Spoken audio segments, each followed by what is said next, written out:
Dan seterusnya, ketegangan Taiwan dan China terus memuncak apabila pulau itu mendakwa Beijing tidak mengendahkan undang-undang antarabangsa.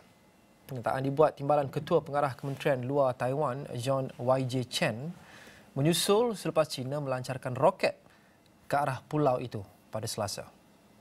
然而，中国近期仍然在印太地区的周边的海空域，接连的透过演习以及军机、军舰等等的侵扰，实施各种威胁、军事威胁和灰色地带袭扰这样子的行径，已充分显示，中国不但无意维护全球和区域的和平稳定，而且一再挑战联合国宪章里有关不得使用威胁和武力的原则，持续破坏国际秩序以及区域上的现状。那台湾作为国际社会和印太地区的负责任成员，将持续的呼吁，并且继续和理念相近的国家齐心合作，共同维护全球及区域的和平稳定和繁荣发展。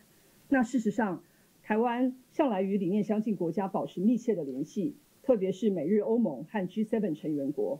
那我国政府跟各方的沟通管道都十分的通畅。